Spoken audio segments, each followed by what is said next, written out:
Welcome everyone, welcome to Fundraising Unpacked, introduction to fundraising planning today. Of all those who don't know who we are COAC is a hub that accelerates transformational impact with nonprofit and community organizations in South Michigan through collaborative ideas, generation, cross-sector resources, and equitable access to world-class programming and learning opportunities. We are in partnership with Candid. So this training is brought to you by COAC and Candid. And hey, after that little spiel, I'm gonna turn it over to Trish. Here's a couple of the COAC core values, of course. And we are here in our lovely space. As some of you may have experienced on our drop-in work days. Hopefully, if you didn't make it to that one, you can make it to the next one, which is June. I don't know the exact date, but I'll get that for you. And now I will turn it over to Trish. I'm Trish Dewald. You got it? And I am the CEO of a nonprofit consulting firm locally called Mondo Unlimited. And we support the nonprofit sector with consulting, adding capacity, and also with executive search and placement. She can't hear well no matter how high she turns it up. Can other people hear?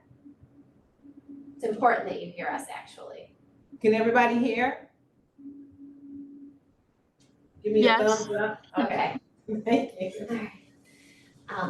COAC is a client of Mondo's, and we also have a corporate commitment to providing education and resources to the nonprofit sector. And one of the ways we do that is through pro bono coaching, through CoLab Connect, and also through partnering with COAC to provide these introductory learning sessions.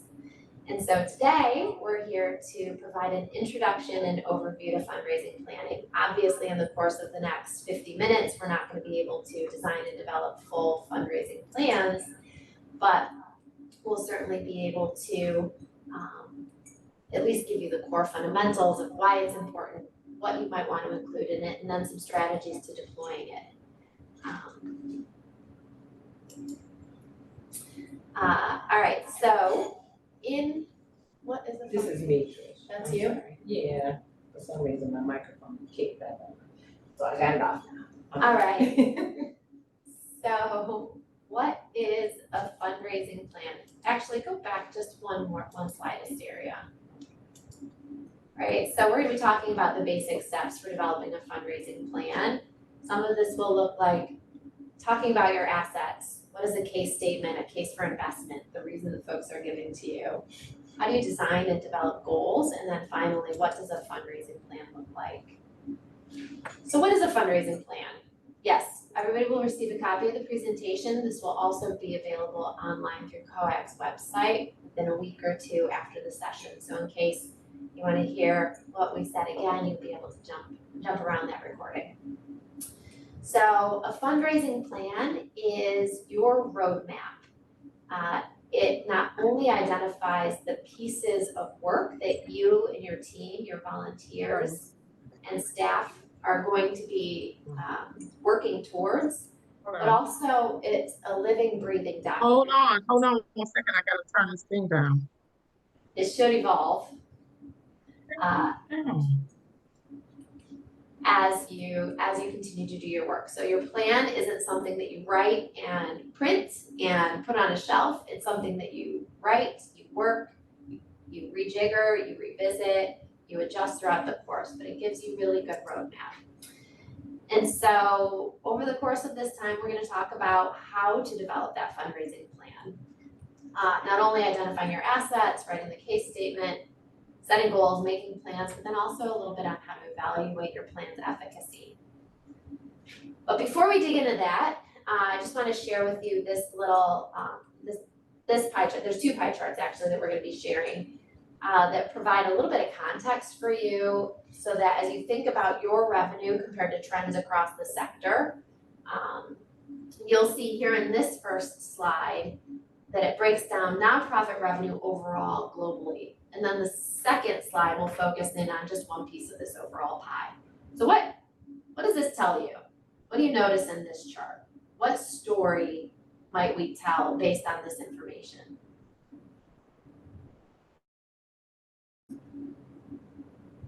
What do we know from looking at this pie chart that's important to consider?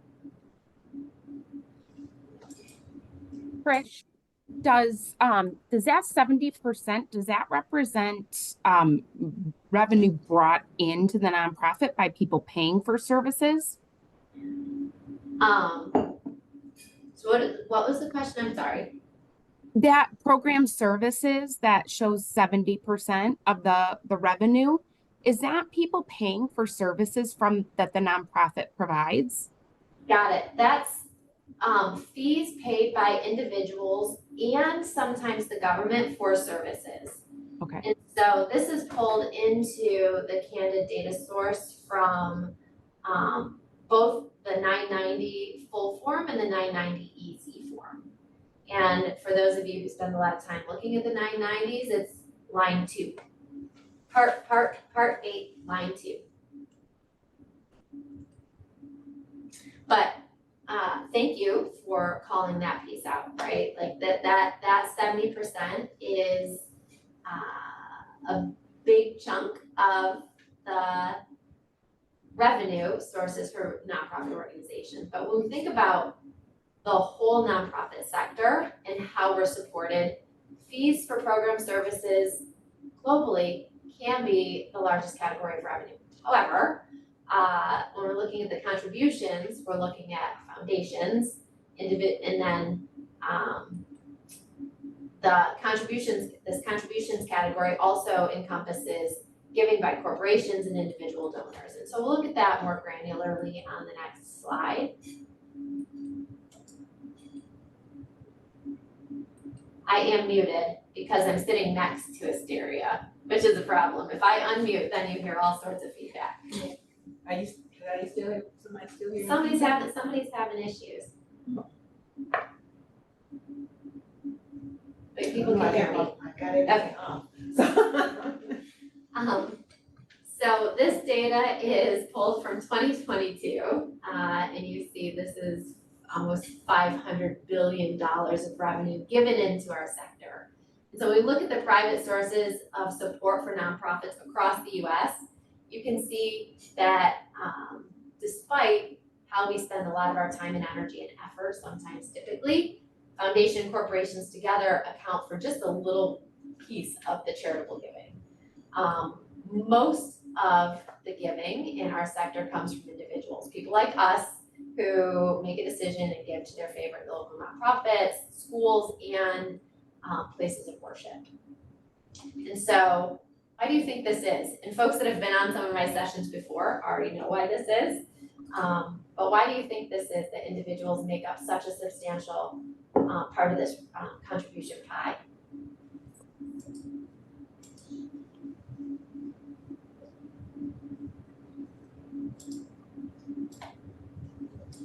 Don't be shy. It's really not a trick question, actually.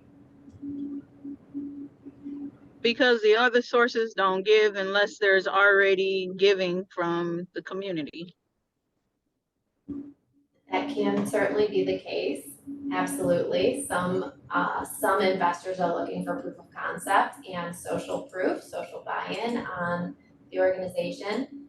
But it looks like Carmelita got it exactly right. There's just more people. There are more individuals than there are corporations and foundations. And I think while we can tend to, as a sector, focus a lot of our time and energy on corporate and foundation relation giving because they tend to be larger one-time gifts or multi-year gifts, building those relationships with individuals is really, really important because individuals tend to be more loyal over time. Individuals might start giving just small gifts, but with cultivation and the right strategies, oftentimes those gifts grow to include gifts like planned gifts through wills, trusts, and estates and things like that. Colloquially, planned giving. Also, individuals can be a little bit easier to approach. They don't have necessarily a set process for asking for money, and there are rules and best practices, but, individuals can be approached just about any time. And so it's important to recognize we're not just talking about wealthy people. We're talking about people just like us. And so while the foundation giving may be and could be and should be an important part of your overall grant seeking strategy, you really can't depend only on foundations. You should never, as you're building out your fundraising plan, never rely solely on one source. Now, as you're beginning and emerging nonprofits, you may have bigger hunks of your pie. It may not reflect exactly these pie charts, and that's okay for your revenue, and for your contributions. Excuse me. So, with that in mind, we're going to get into the planning. So the first thing we have to consider as we're sitting down to make our plan is what do we have, right? What are we taking to market? What are my current organizational strengths? What makes me, my organization, my project, my program appealing to potential funders? And so when we think about our organizational strengths, what comes to mind? What is it? What is it? I guess the answer is already on the screen for some of them, right? But as you think about your assets, compelling mission, how do you articulate that? If you have a program that has a number of people involved and engaged, your large base of support is an asset that may be meaningful as you're seeking corporate support. A beautiful facility, important programs, right? All of those things are assets. And so understanding, knowing, and articulating what your organization's specific assets are is vital so that you can be prepared to take those assets to market and to figure out how to engage with folks.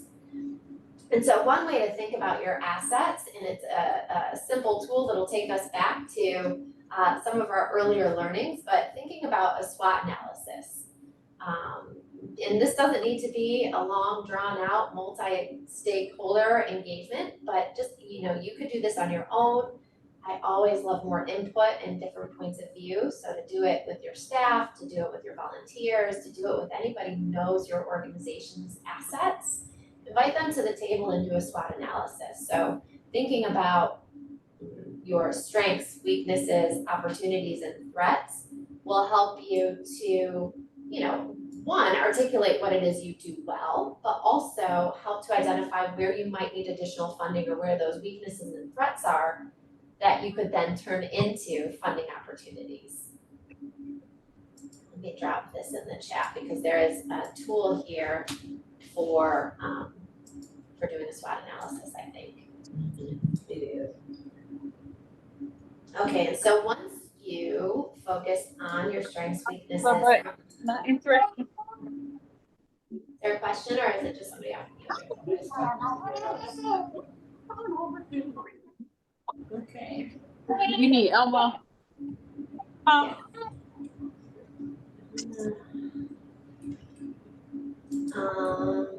right, and so knowing your strengths it's also going to help you with developing your case statement.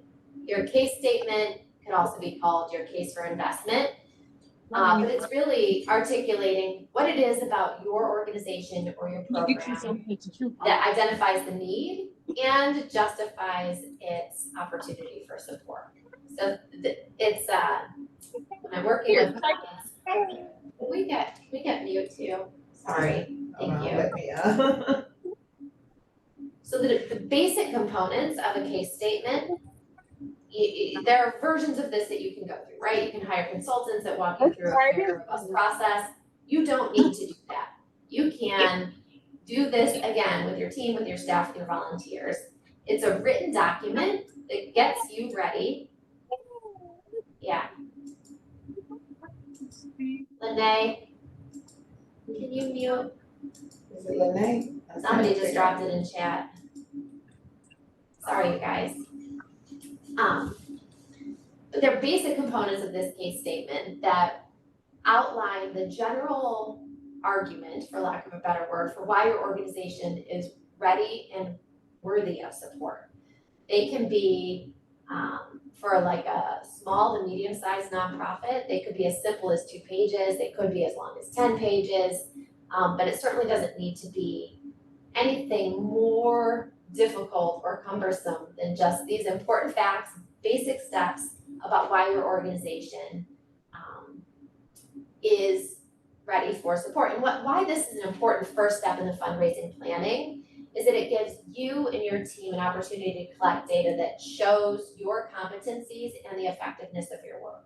And so this case statement becomes a really critical tool that can be used by staff, by volunteers, board members, and it gets everybody on the same page. So when you're doing your communication strategies, when you're doing your strategic planning, when you're writing proposals, right? If somebody says, hey, can you get me a grant proposal to do in 24 hours, you can pull information directly from your case for investment. It also becomes a foundational component for press releases, for speeches. You can put this in the hands of a social media volunteer. It becomes a really beautiful first step in helping you to organize these critical components.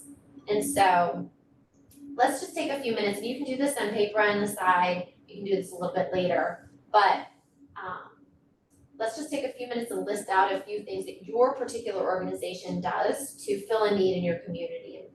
And, what do you stand for? What have you accomplished? What's left to do? How much is it going to cost? And what does this enable you to do? That's essentially what we're looking to do here. Again, what do you stand for, right? That's your mission and values. What have you accomplished? What do you do, right? Your programs and services. How much is it going to cost? We need to give our funders and investors something very specific to invest in. And then what does this enable you to do? What is the result? How is our community stronger and better? Does anybody want to share some thoughts on this? Case statement. Oh yeah, 15. But that's okay. We're setting goals next. We're not here yet. Now go back. Okay. Just one slide. No. One more forward. This right here, development. Now Okay. there are 3. Set your goals. Okay. So I was on the right one. Okay.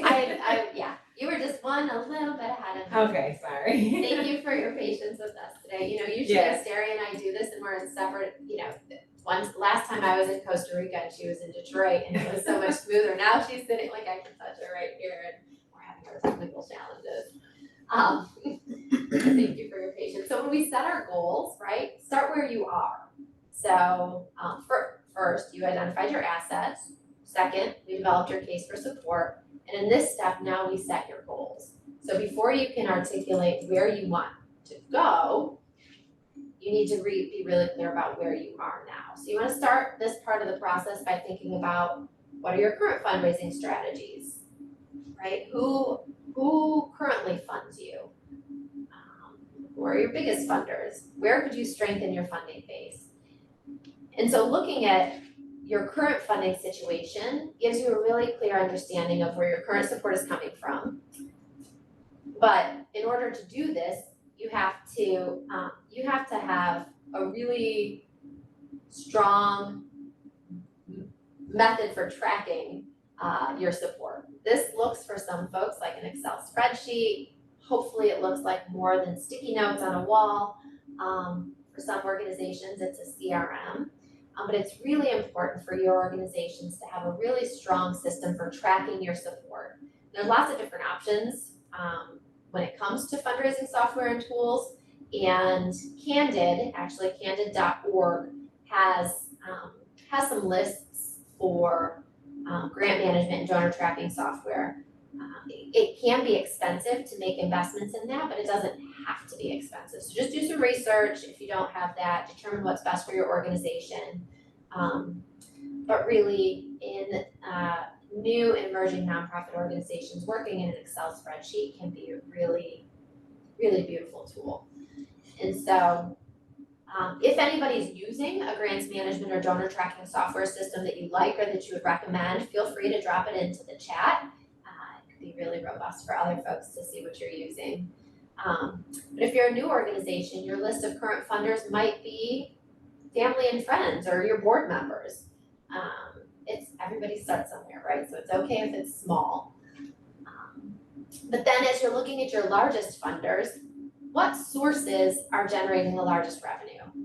This could be government support, as we saw from the pie chart, it could be individuals, it could be anything. Just knowing that is important because it helps define strategies and where there are either gaps or other places to continue to build on those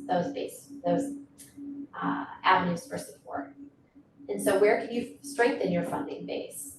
It's important to think about not only how you maintain current funder investments in your organization. It's so much easier to retain a funder than it is to grow a new partnership. A lot of relationships in fundraising take 12 to 18 months to move from awareness all the way through closing a gift. And so I encourage all of my organizations, all of the nonprofits to work really hard to retain, be good stewards of the funding support that you already have, while also looking for additional new funding. So when we think about the stages of fundraising, right? So we've got planning, research and identification, cultivation, solicitation, and then stewardship, right? So you go from the ask to making sure that we're delivering on our promises. All right, so now I love this graphic. It's beautiful. I'm gonna say we're in the Amazon here.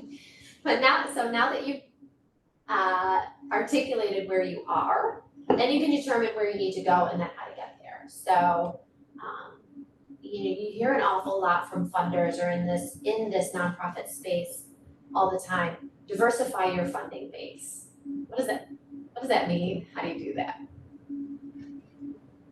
Right, it's the nonprofit way of saying you don't want to put all of your eggs in one basket.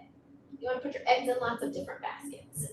So when you think about this beautiful river here as your organization with these little streams feeding into the river, it's important to think about how different fundraising strategies from different pockets of funding lessen the possibility of that river drying out, right? If the flow from one income source begins to slow down or is like cut off, somebody builds a dam for whatever reason, like if your organization only receives government support, cutting off that government funding could debilitate your organization. It could be devastating. And so as you're building out your fundraising plan, that's why there's such an important emphasis on the diversification of funding streams. And so this river here doesn't have all of the funding streams on it, right? Where else could your organization receive funding? We have individual donors, we have foundations, we have government funding. Feel free, if anybody wants to share, drop it in the chat. I'm speeding through these slides a little bit just because of some of our technical challenges, but I also want to make sure that at the end of our time together, we do have the opportunity for discussion and for questions. Services, yeah, keep them coming. All right, so as you continue, right, to be thinking about how to diversify these funding streams, you're going to want to determine a few things that help to add credibility to your, yes, credibility is an important part of it, but through how are we creating stability? Which funders are you going to be able to have long-term security with? So what sources are most reliable? How likely are they to renew or to increase their support over time? And knowing that really comes from a few different places. And for me, my favorite way to figure that out is to ask in the relationship building stage with funders, right? Do you make multi-year commitments? What will it take for us to count you in our revenue mix for the next 3 to 5 years, right? You can get curious with funders. Some will tell you very explicitly up front, we will fund one thing and one thing only, and then we're out, right? Use this as a catalytic springboard for other funding. And so one thing that you want to consider is who should be funding your organization but isn't. And you want to think about all kinds of revenue streams and determine what's feasible for you given your human resources, because you're all finite resources, but what's feasible for your organization based on your mission, where you're located, and who you're serving. So when you think through your programs and services, consider how they affect the larger community, right? And something I like to share here is when organizations serve youth with literacy programs, right? We all know the importance of supporting youth and investing in literacy in our community. It doesn't mean we wouldn't talk to everybody else about the importance of serving youth with literacy programming, because we know that when we invest in youth, they become strong, robust grown-ups. And so thinking about our programs and services, not just for the thing that they do, but how strong results from your programs and services affect the larger community helps to consider additional potential funders for your organization. So, thinking about a youth program of after-school literacy, for example, some possible community members that would be affected by investing in that could be teachers, parents, small business owners in the community, right, in the catchment area of where that school is or where those children live, the government, the municipalities, and certainly other community organizations. So I just encourage you to think about, how you're thinking about who to invite into this funding mix, this funding conversation, more broadly than just one potential avenue. Another thing to consider as you're approaching funders or thinking about funding opportunities, I'm not there yet, I'm still backwards one. Is to think about how much time and money it's going to take to secure these additional funding partners, right? There are some grant writers on the call right now. Many organizations have worked with consultants or invested in an event, right? You have to be really realistic about evaluating each of those opportunities. So not only are you thinking about the revenue potential, but you also really need to consider the potential cost and the time that it will take to pursue and secure these new funding streams. That will help you to determine where to focus your efforts. Some organizations, like somebody mentioned in the chat, fundraising events can be really invaluable for building awareness, adding individuals to your funding mix, to give sponsors an opportunity to invest in your work, but they can take a tremendous amount of time and energy on the part of your staff or your volunteers. And so as you're considering all of your inputs or outputs, desired outputs, think about what it takes to get there too. All right, so step 4, how do we do this, right? This is where we put it all together. So that the action plan sounds kind of like a big deal, but it's really just an approach that I think because there's no one size fits all, right? This is really the strategy for getting there. So what is the timeline? What is the description? What are the details that go into this? And so for each of the revenue strategies or each stream, think through the details, right? Who?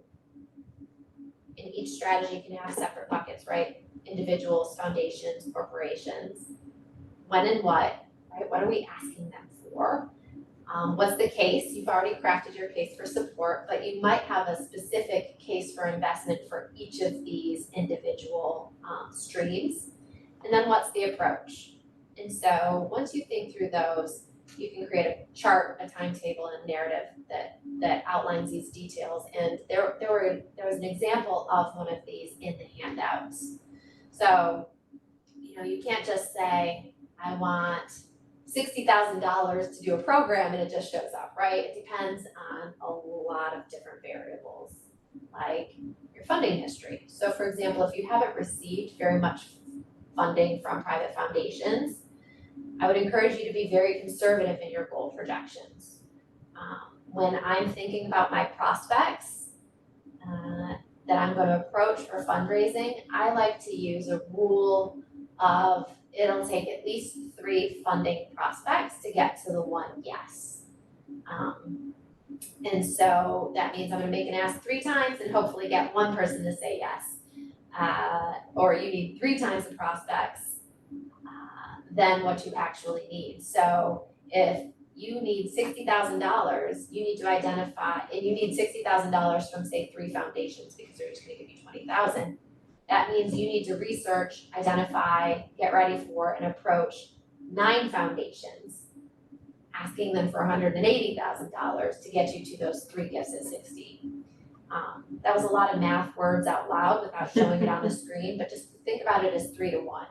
Your capacity, your organization's specific capacity to do the work will help you to determine what's realistic. So if you're just a one-person shop, if you're just a volunteer-run organization, you're wearing multiple hats, it's unrealistic to think that you're gonna effectively write 75 grant proposals in a month. Having your plan and your strategy and then the action plan to actually get there will help you to determine where and how you spend your time.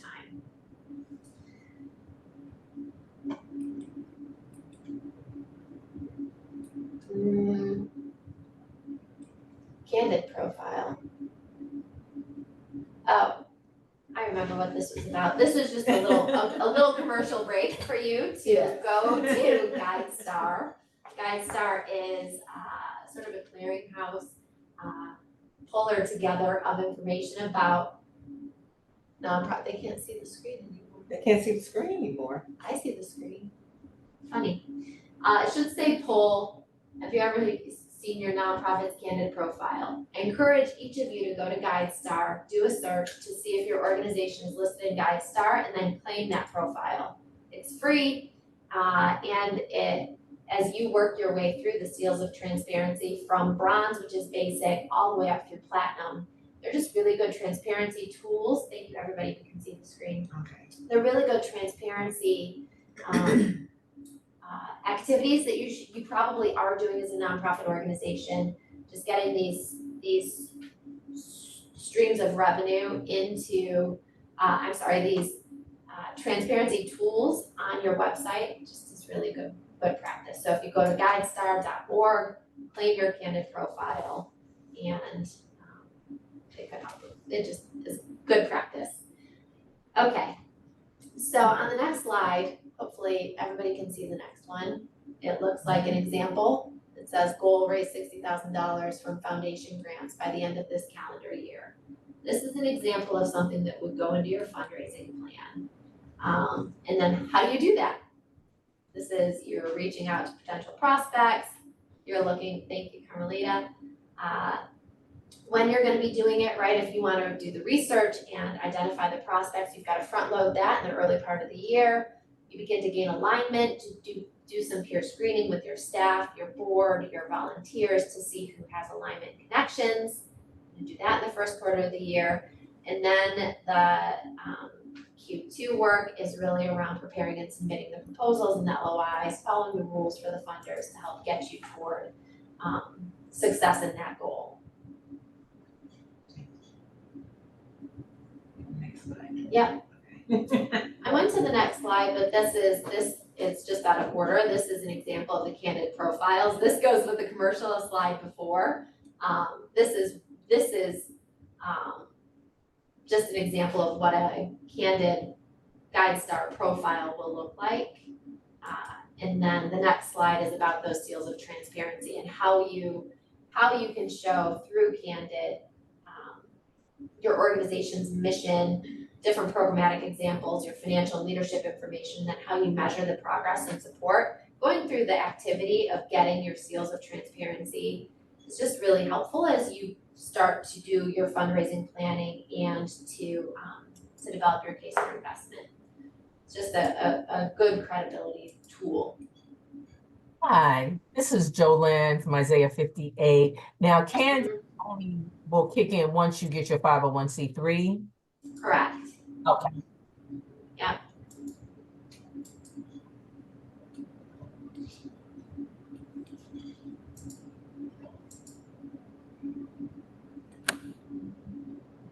Just gonna click through a little bit. Go to slide 32, because the next ones are all about demonstrating your Candid credibility and earning a seal. We're not skipping anything that you can't find for free on their website. That's just really how to get your seal of transparency. Where did this come from? Hold on. You're good, keep going. Am I good? slide 32. We're going back to our example of how to raise $60,000 from foundation grants by the end of the calendar year. Yep, slide 32. Thank you, Asteria. Sorry about that. That's all right. So the first task is for the development staff to research these potential prospects, and you can do that through the foundation directory online. You can access that for free here at COACT through drop-in work days. I'm on the right side. No, I'm not. No, We having problems here. keep go forward. Go forward. Keep going. Keep going. Keep going. Okay. There we are. Nope. Okay, There we go. All right. Thank you, Asteria. sorry about All right, that. so based on that research, right, going through the foundation directory online, you can determine how many prospects we have to approach and what the appropriate ask amount is. And we can determine that based on how funders, how partners have supported similar organizations and similar programs, who they're giving money to and for how much. So that'll help us as we're doing this prospecting and this planning to determine how much we're gonna ask for from each prospect. So there's a little bit of science to that, right? But you also, like, as you're developing your prospect tool, I like to think of a low-end ask and a high-end ask. But based on this research that we're doing in this example, we can determine whether or not $60,000 from foundations by the end of the calendar year is a realistic goal. And so that looks like 2 grants at 30,000, 3 at 20, 5 at 12, 6 at 10, right? You can slice and dice it in any way, but knowing that to reach these goals, we're gonna have to approach, again, at least 3 times as many funders. That helps us to think about how do we do this, right? Because if we want 6 grants at $10,000, that's, I don't know how to do that math, but 6 times 3, it's a lot. It's a lot of proposals to get out the door. So, right, if you can find that many prospects, it's amazing and wonderful and beautiful. Then you can get your board and your staff and your volunteers to review the list of those prospects and hope to find some connections that give you a foot in the door, that gets you ready by the end of March, in this example, to make those relationships, to build to make those first steps and saying, hey, here's what we wanna do. And so, again, this example sort of work is in the worksheets that you would have received. If you didn't receive them, we'll send them to you afterwards. All right, so now you've got your prospects built out. The next thing we're gonna do is implement the plan.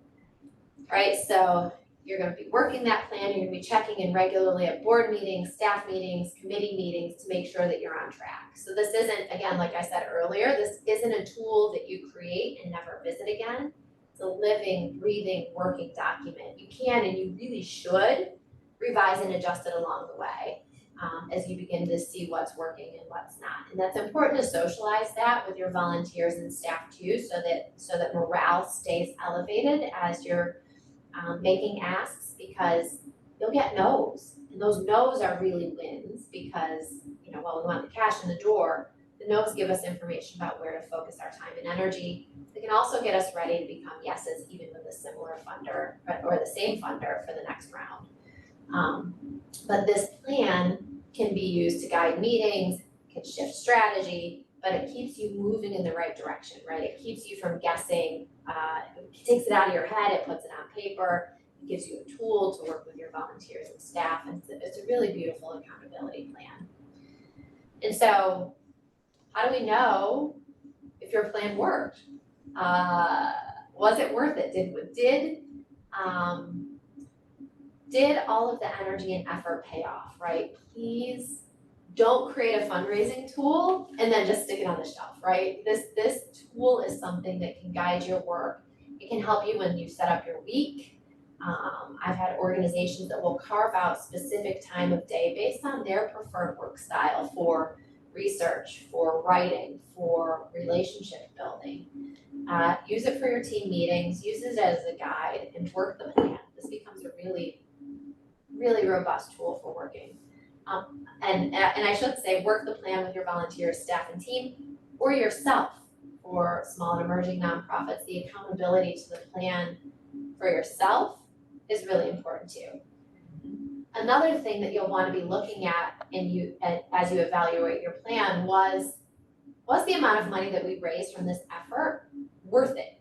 Like, we spent a lot of time and money doing the thing, but did we raise enough money? We might have raised $60,000, but gosh, I spent all year doing that thing and it cost me $45,000, so it's really only $15,000, right? Like, the $60,000 is great, but if it cost you $45,000 to get there, is it something you want to continue to do? Sometimes the answer is yes, because the results aren't just in dollars and cents.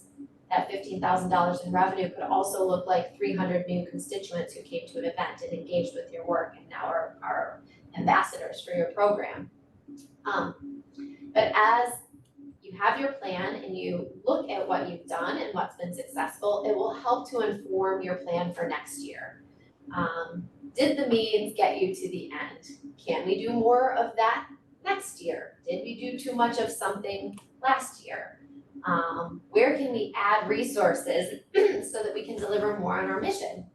Excuse me, sometimes the answer is gonna be yes, and sometimes you're gonna wanna try something new, or eliminate something that doesn't work well. And I saw this flash in the chat, I'm not sure if this was the point exactly, but I think as we consider foundations and grant partners as part of our fundraising mix, a lot of folks can have really good success in working with a grant writing, grant seeking, grants management consultant or partner, or bringing somebody on staff to do that work for you, because it takes a tremendous amount of time and energy to develop those relationships, but also to apply for the funding and manage those relationships effectively over time. Okay, so if we look back at our example, to raise $60,000 by the end of the calendar year,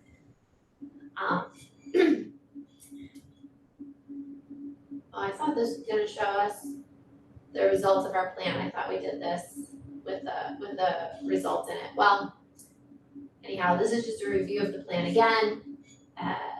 If we realize that we submitted only 5 grants for a total of $120,000, we might have missed the mark on our goals, and so we might refocus our efforts on individuals or event planning because we didn't have the resources, or to the point in the chat, we can add staffing capacity through a consultant or through a volunteer or through somebody on the team who has a passion for and commitment to writing that could help us round that out for next year.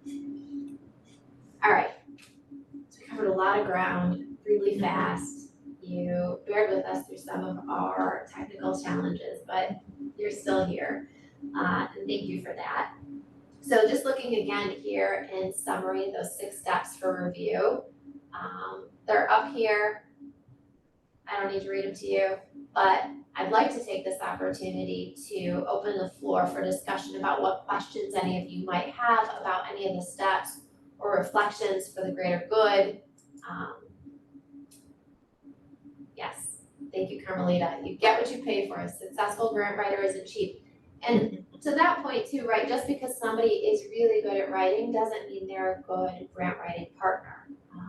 You know, somebody might say, my kid is in honors English, let's have them write the grant for us. Well, that might not be the best use of your time, energy, and resources, because the grant submission is going to be a reflection of your organization. And while that high school student may be a really excellent writer, there are nuances to proposal writing. There are strategies for building relationships with funding partners before you even write a proposal to them.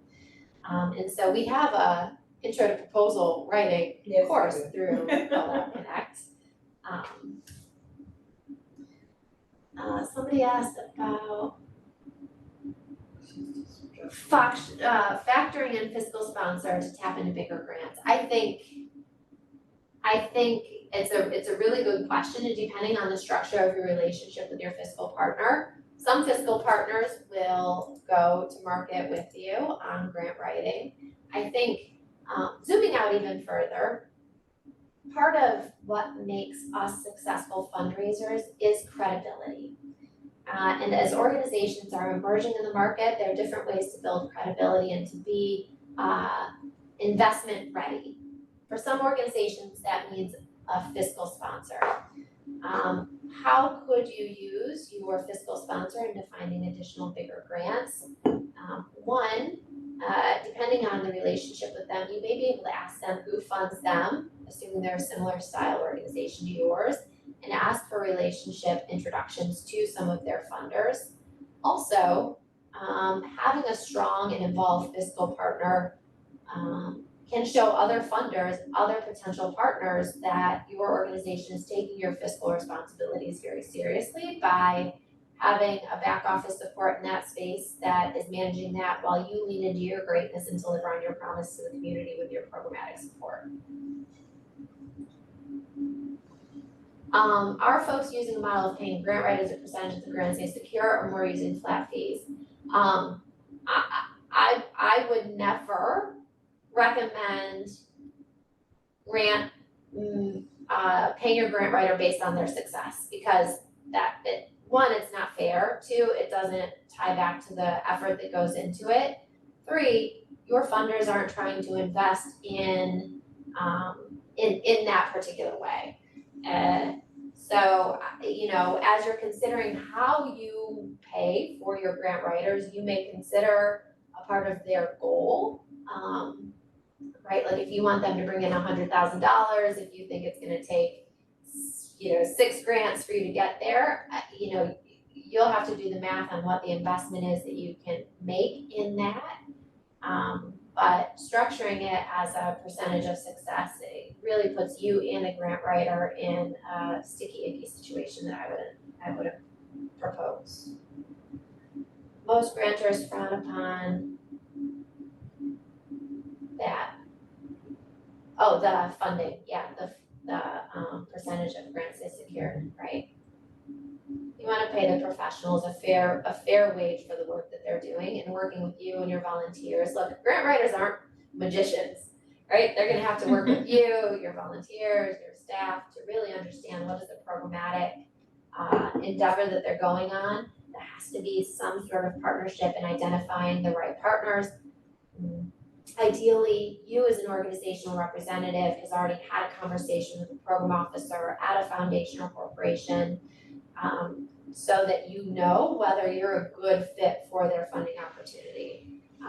Just because we have hundreds and hundreds and hundreds of wealthy foundations in our community doesn't mean that a well-crafted proposal even is going to be ready to be funded.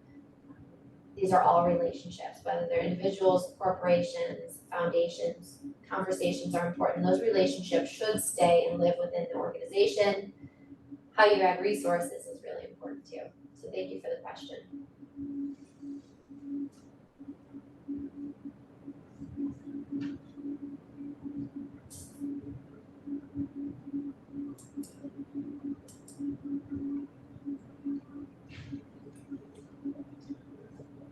All right, so just a few more key takeaways here, right?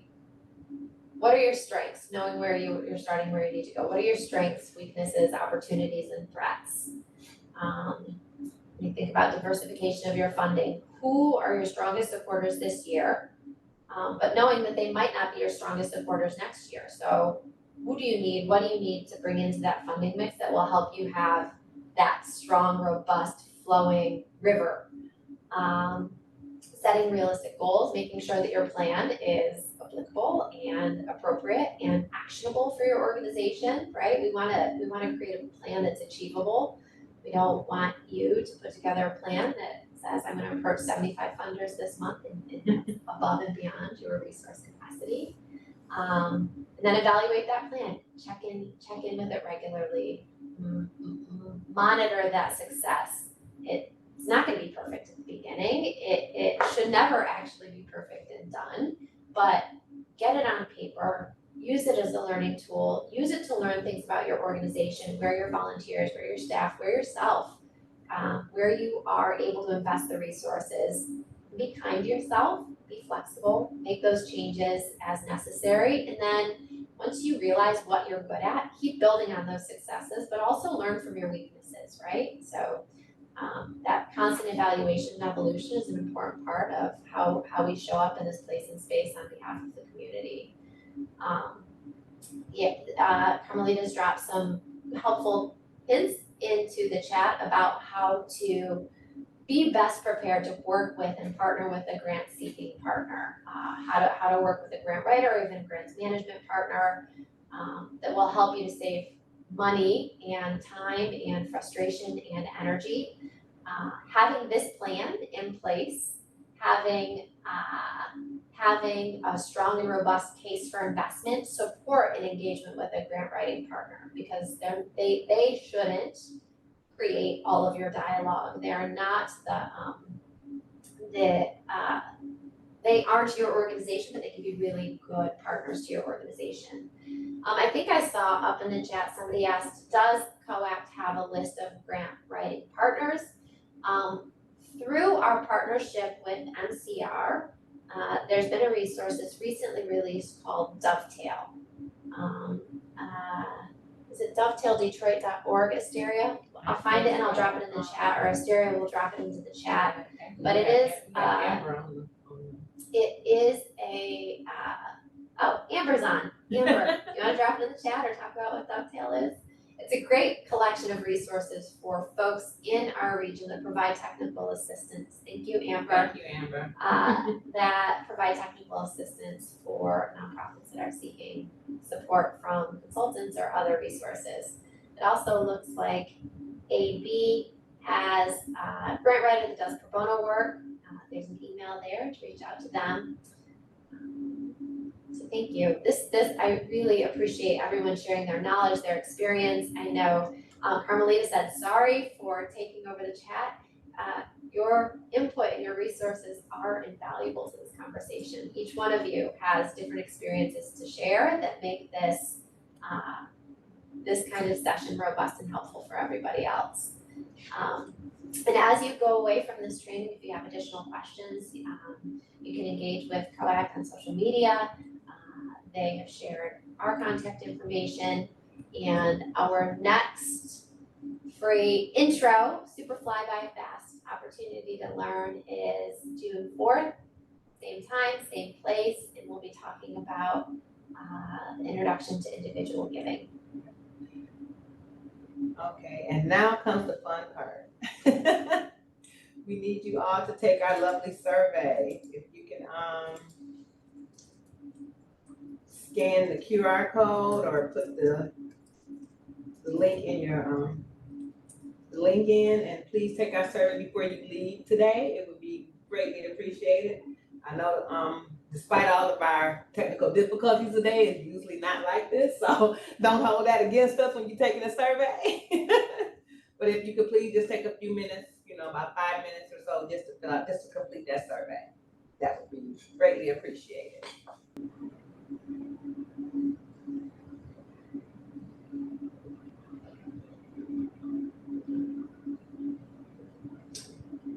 Okay. Well, thank you, everyone. Are there any other questions that you all have? All of you that are left. I forgot that I'm on 2 cameras. Thank you, Asteria.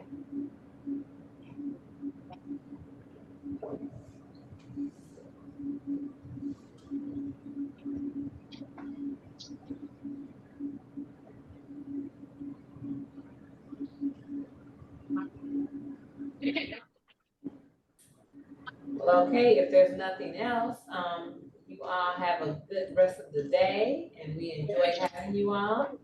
And we'll hopefully see you June 4th at Introduction to Individual Giving. Thank you all. Bye, everyone.